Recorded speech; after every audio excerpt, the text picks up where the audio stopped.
last review. And it took such an occasion as Wrestlemania to make me do another review.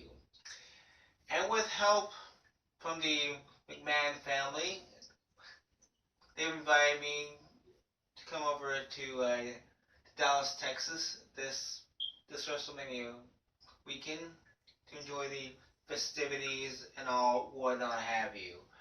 I came in Friday afternoon. I had a brunch with the McMahons, Stephanie and Vince. It was a good time.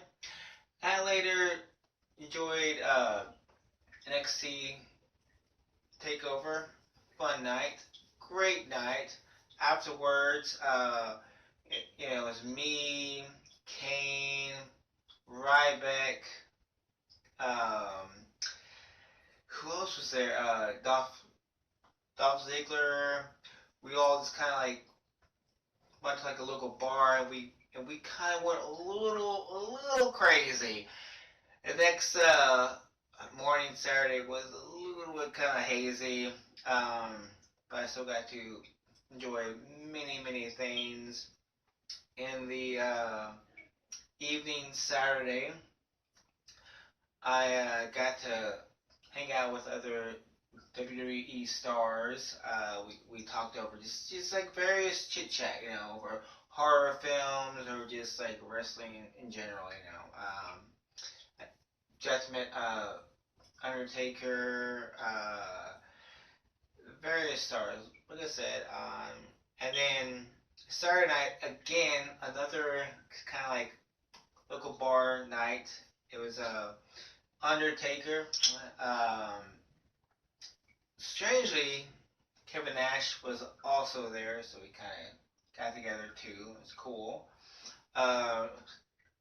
Kalisto, cool. I guess you'd say it was cool. Ziggler again was there, and let's just say a unnamed WWE diva also was there. And let's just say that WWE diva and me afterwards had our own party. I'm not gonna say who it was, but yeah, it was a 1, 2, 3 pin.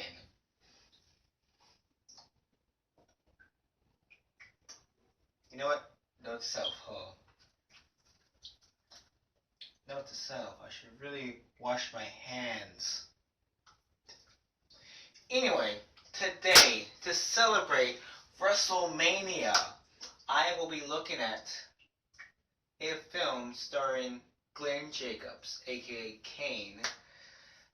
It's See No Evil 2, the sequel to, obviously, See No Evil. So, See No Evil 2 takes place directly after the events of See No Evil, the first film. It takes Jacob Goodnight, the killer in the first film. He's brought into the morgue, presumably, dead. But he is resurrected shortly after, as you can assume, because there's a second film. But we'll get to that a little bit later. So anyway, the morgue has originally you're introduced these three characters. One of them is played by Danielle Harris, which is she's been in tons of horror films. She's like a Scream Queen legend. And it's her birthday, and she works with this guy that has a crush on her, but he just has never told her ever before. And they have a manager or like a boss that kind of like watches over them, says, blah blah blah to the schedule. So anyway, like I said, it's her birthday, and she wants to leave kind of early, So like the boss lets her leave, but as they were leaving, her boss and her crushing friend sees this news story of like Jacob Goodnight's murders, and basically they're gonna have a long night because like all the victims, including him, are going to come to this morgue. So she was planning to have this like fun, birthday party celebration with all of her friends. So her friends just come to the morgue, surprise her. They have, they have tons of alcohol, some food. And even her overprotective brother shows up too, and she's surprised. So as the story goes, Danielle Harris has a friend played by Catherine Isabella that she has an infatuation with serial killers and people like this. So she read up on Jacob Goodnight, and she goes down with her boyfriend to the morgue to see his dead body, and she proceeds to kind of like almost antagonize him with like dry humping, and it is kind of a disturbing scene, but it's one of those scenes that you enjoy watching because it's so out there, it's so fantastic that you just have to enjoy it. Anyway, so that somehow resurrects Glenn. So that somehow resurrects Jacob Goodnight. Now, as you can predict, after that, it's just a killing spree.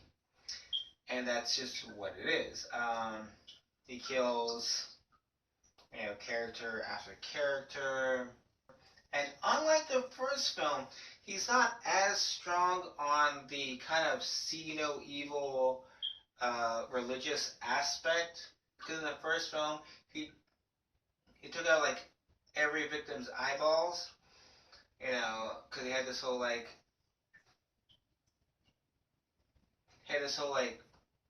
I see the evil. In this film, it was touched on some, but not as much.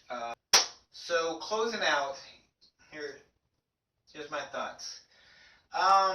It was a little bit disappointing with going into this film because the directors, the Soska sisters, were riding the high off of American Mary. They were going into this like almost random sequel of See No Evil, which was odd to do a second one of that film. It's been like 6 years, but I found out that they were big wrestling fans, and I think they just wanted to do a slasher film, and I guess WWE Studios or whoever contacted them to do this film. Anyway, but I was personally a little bit disappointed with the film. It's a good film, but there were a lot of generic things to this film that we've seen hundreds of times. So kind of like it is a little bit of a run-of-the-mill type slasher. Like I said, it's not a spoiler.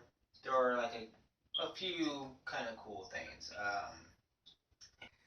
But it is cool, Kane, Glenn Jacobs being like a slasher killer, because he does it really well. As a wrestling fan, you do wish he would do like a Tombstone Pile Driver to like kill someone, but you just don't see it, so sorry. You do see some kind of, I guess you'd say, generic wrestling move and just like throwing people, but it's not like their signature wrestling moves. And from what I've heard from the commentaries and blah blah blah, that Kane was like really good at throwing people, because he's been doing that for almost 20 years or 20 years plus.